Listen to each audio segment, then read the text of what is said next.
Hi, I'm Connie from Prosperity Finance. How are you? Share the best financial tips so that you can be more successful with achieving your financial goals. Today, I'm going to cover a topic that relates to first home buyers. In a recent budget announcement, New Zealand governments have made some changes to first home loan and first home grant to help people to gain property ownership in New Zealand. This sounds really welcome news, right? So if you are trying to buy first home in New Zealand, you need to be aware what these changes are. So today I'm going to quickly explain the jargons of these two terms and outline the changes, so we are on the same page. And then in the next episode, I'm going to share with you my analysis and see how effective these changes are. Are they really helping you to gain property ownership? So without further ado, let's firstly look at what is the first home grant. Well, in a nutshell, it's a free money. You can get up to $5,000 if you buy on your own, or you get up to $10,000 if you buy property with the other half.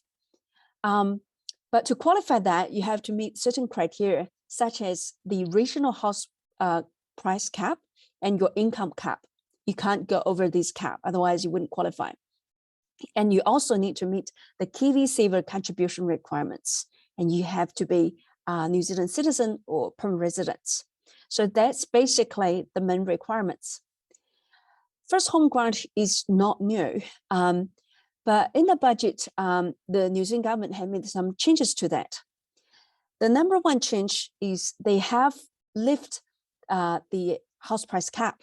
For example, for Auckland, they have lifted the cap from $650K for existing property and $700K for new property to $875K for both categories. Okay, so if you're buying property within this category, you then can meet the criteria in terms of house price cap. And they also improve the income cap by including an individual with dependents. In the past, if you are individual buyer, then your income cap is set as $95K, regardless if you have dependent or not. But now, if you have a dependent, the income cap will lift to $150K. So that really helps with single parent. Now, the next change is about relocatable home. If you're getting a relocatable home and the CCC is issued in the last 12 months, they treat it as a new property. So you can potentially get up to that $10,000 home grant. So that's great news. And the final changes is about the KiwiSaver contribution requirement.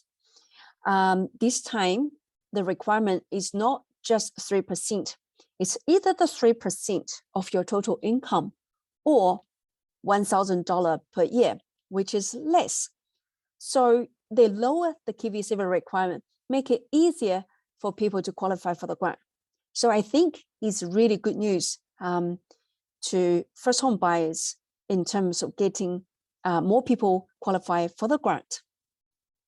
Now let's talk about first home loans. So first home loan is designed for people has less than 10% deposit, but they can come up at least 5%, including the KiwiSaver withdrawal and grant. Now, again, it's not new, it's always there, but it's not very practical in the past because one of the criteria in the past is the housing price cap. In Auckland, for example, $650K is very hard to find a property fall into that category. So for first home loan, the changes are, one is house price cap is removed. So they don't have this criteria anymore. You can just look at the income cap. As long as you satisfy that criteria, then you may be able to qualify for first home loan. Now, in terms of income cap, it's the same criteria for the first home grant.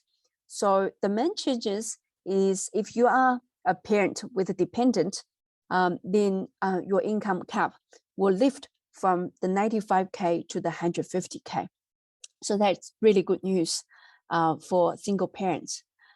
So basically, these are the kind of main changes. So it sounds great, but like I said, in the next episode, I'm going to share with you with my analysis, and let's see if they really help.